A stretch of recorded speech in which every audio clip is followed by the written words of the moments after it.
सीतानाथ समारम्भां श्रीरामानन्दार्य मध्यमाम् अस्मदाचार्यपर्यन्तां वन्दे गुरु परम्पराम्।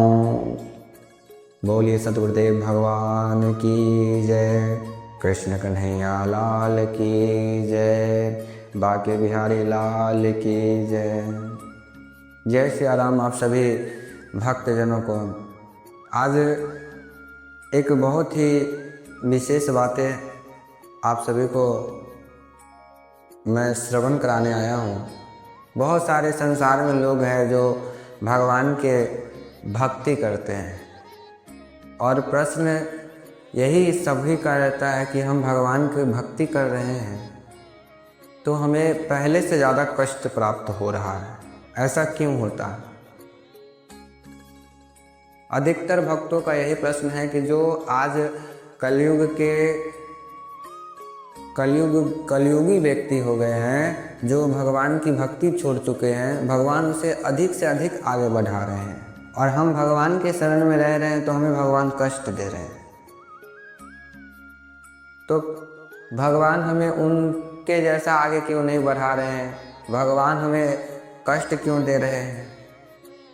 तो भगवान पहले सोचते हैं कि कोई भी व्यक्ति अगर उस बचपन से अगर कोई भगवान की भक्ति करने लगे तो उसे, जैसे भगवान के भक्त हुए श्री सुखदेव जी महाराज, उन्हें भगवान ने कष्ट नहीं दिया, लेकिन हमसे अनजान सुनजान में जो भी पाप बन जाता है और उसके पाप को हम जानते नहीं हैं और प्रायश्चित करते नहीं हैं, उसके बाद जो भगवान की भक्ति करते हैं तो भगवान कहते हैं जो हमारा भक्त है, जो हमारे नाम संकीर्तन से पुण्य कमाया है, हमारी भक्ति किया है, उसके पुण्य के द्वारा उसके पाप का प्रक्षालन करते रहते हैं और पापों का जब प्रक्षालन कर देते हैं तब उनका जीवन आगे बढ़ने लगता है और वो सुखमय जीवन होता है। वो जीवन सुखमय, जो भी व्यक्ति भक्ति भाव से चला है उसे कभी कष्ट नहीं हुआ है। हाँ, थोड़ा सा आप जब इस मार्ग में आएंगे तो आपको थोड़ा कष्ट मिलेगा। वो भगवान कहते हैं कि हमारा भक्त ये सच्चा है या पक्का है। जैसे कुम्हार जो है जब घड़ा को सींचता है और उसके बाद में वो कुम्हार जो है उसको फिर पकाता है, उसका हर घड़ा को ऐसे ठोक करके बजाता है कि हमारा घड़ा तो कच्चा तो नहीं है, और उसके बाद जब देख लेता है ठोक करके बजा करता हुआ मार्केट में।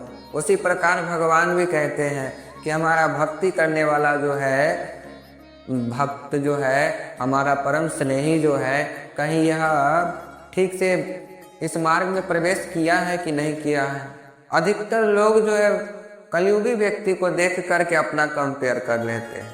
अरे आप भगवान के, वह परम पिता परमेश्वर के भक्त हैं, आप ऐसे तुच्छ मानवों के साथ में अगर आप अपना कंपेयर करेंगे तो फिर आप जो है उन्हीं की आसक्ति उनकी आपके तरह होने लगेगी, क्योंकि आप जिसका श्रवण करेंगे उस प्रकार से आप होने लगेंगे, आप जिसका मनन करेंगे उस प्रकार से आप होने लगेंगे। भगवान का मनन कीजिए, आपके शरीर में सात्विक भोजन, सात्विक सोच आने लगेगा।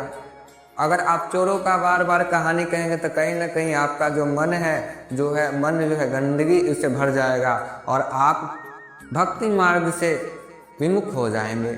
इसलिए कभी भी भगवान के ऊपर संदेह ना करना चाहिए कि आप जो है भगवान हमें कष्ट क्यों दे रहे हैं। भगवान आप जो सोच रहे हैं उससे हजारों करोड़ों अरबों गुना आपके लिए अच्छा सोच करके बैठे हुए हैं, लेकिन होता क्या है कि हम लोग भगवान के सोच को ही गलत मान लेते हैं। कहते हैं हे भगवान हम आपके भक्त हैं, हम अपने आप को समर्पण कर दिए हैं। जब आप खुद को समर्पण कर दिए हैं तो फिर आपको अपने बारे में सोचना क्या है? कर्म कीजिए और उसके बाद में भगवान उसको ज़रूर ही आपके साथ में, आप जब किसी के साथ में अच्छा करेंगे, जब आप अच्छे कर्म करेंगे तो आपके साथ में बुरा नहीं होगा। लेकिन धैर्य बहुत ज़रूरी है। आज के बच्चों में बहुत सारे धैर्य की कमी है कि हम आज अगर खेत सींच रहे हैं, खेत बो रहे हैं, तो कल उनको फल चाहिए। और ऐसा नहीं होता है कि एक बीज को उगने में भी 6 महीना लग जाता है, फिर उसके बाद कटाई होता है। और आज के लोग हैं कि आज हम कर्म अच्छा कर लिए, एक लोटा जो है जल जो है हम सूर्य भगवान को दे दिए, खुदा न खास्ते अगर वो जल डालने के बाद उसके साथ में कुछ गलत हो जाता है तो फिर वह भगवान के ऊपर ब्लेम लगा दे कि हमने तो भगवान को जल दिया था, वो मेरे साथ में बुरा क्यों कर दिया। लेकिन भगवान थोड़ी बुरा कर रहे हैं, आपके जो कर्म खराब थे उसके द्वारा आपको कटवा रहे हैं, और उसके कटवाने के बाद जो है फिर कहेंगे भगवान कि मेरा भक्त हो गया है, शुद्ध हो गया है, और उसके बाद आपके जीवन में जो है बहुत ही प्रेममय जीवन व्यतीत होगा। कलयुग में से केवल नाम संकीर्तनम यस्य सर्व पाप प्रणाशनम, सारे पापों का क्षय करने के लिए सिर्फ और सिर्फ नाम संकीर्तन ही विशेष बताया गया। भागवत जी के जो 18,000 श्लोक है उसके अंतिमा श्लोक है जो नाम संकीर्तनम यस्य सर्व पाप प्रणाशनम, और रामचरितमानस में भी वर्णन आता है कलयुग केवल नाम धारा। सारे ग्रंथ आपको कह रहे हैं कि कलयुग में सिर्फ आपको जंगल में जाने की कोई आवश्यकता नहीं, आप परिवार के साथ जुड़े रहिए और परिवार के साथ में प्रेम भाव से रहिए और भगवान को जो है भजते रहिए। परिवार को आप अपना तन दे दीजिए और मन भगवान प्राण प्यारे को दीजिए। बोलिए भक्तवत्सल भगवान।